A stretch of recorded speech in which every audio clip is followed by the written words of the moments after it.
Why, hello there YouTube, I am Davros and I'm a Whovian, and today I review Doctor Who, the Time Meddler.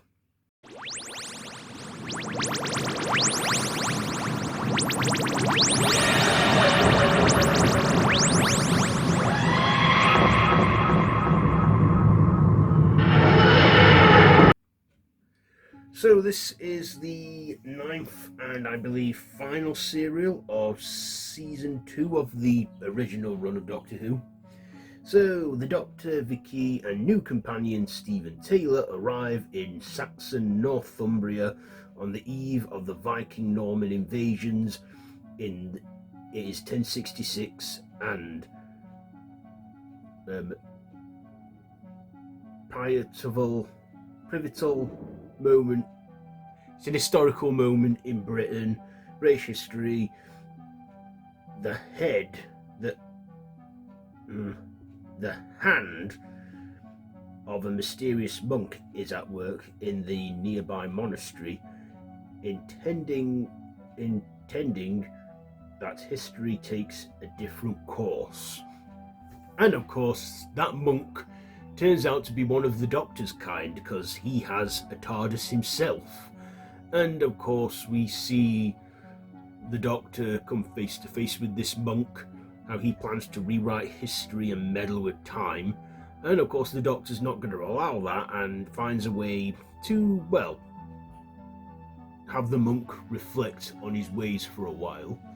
So what did I like about this one? Well, this was the first serial where William Hartnell was no longer with his original co-stars, because in the previous serial we said goodbye to Ian and Barbara. So we get two new companions. Well, we get Vicky, who's already a companion at this point, but we get another new companion, Stephen Taylor, who is played by Peter Purves.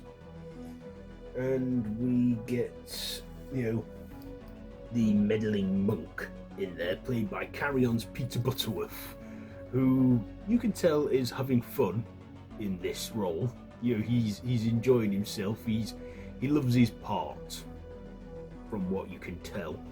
And is the monk a villain? I'd say he's a troublemaker. He likes to cause trouble, but he's not set on like universal domination like the Master is. But yeah, I also like the monk's TARDIS, how it was disguised as a pew?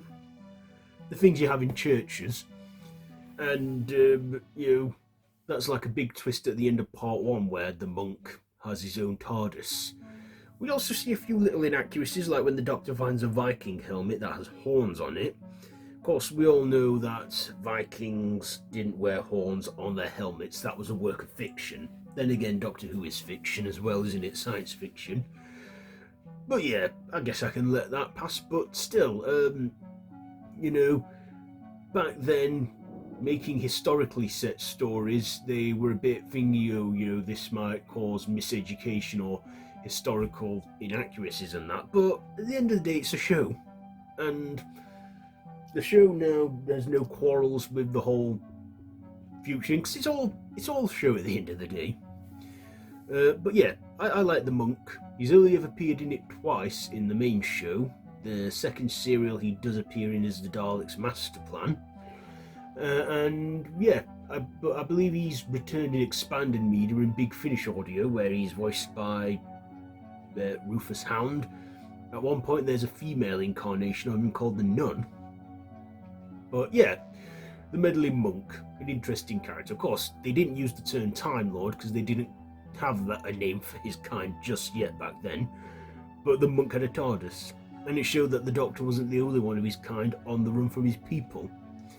So yeah, William Hartnell kept his cool, kept playing the Doctor well, and I believe as well he was.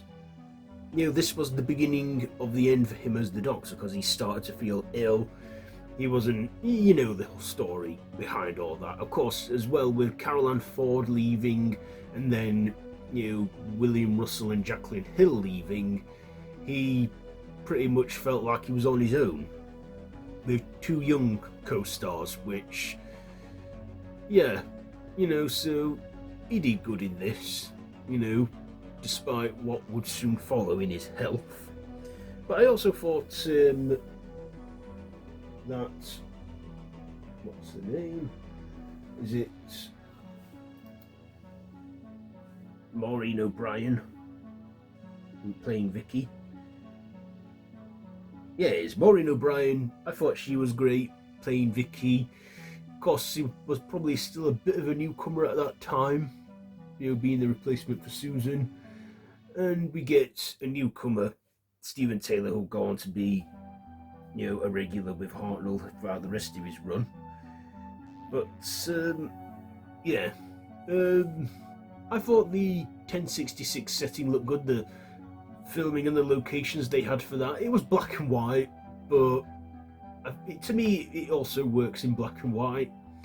And they had good practical visuals. What visuals they had, I thought that was a good camera trick they used for the monk when he looked in his TARDIS and noticed the Doctor sabotaged it by shrinking it inside. But yeah, like I say, they didn't heavily rely on too much, special visual effects for this one. But I mean, given that they were on the chase in the previous serial, I guess they wanted to do something a bit more simple to film than that. So yeah, the Time Meddler, I thought it was a good one. So ratings, I will give performances a 9, the writing an 8, the visuals, I'll give them a 9, and my personal, I'll actually give it an 8 because I do enjoy this one. So yes, there you are. There is my Who review for Doctor Who, The Time Meddler. Have you seen it? Let me know what you think down below in the comments. If you like this video, be sure to give it a big thumbs up, share with your friends, and feel free to subscribe to the channel if you haven't already, and to hit that notification bell. All of my social media links are linked down below in the description, so feel free to check all that out. I have been Davros, and I'm a Whovian, and this has been a Who review. So until next time, run for your life.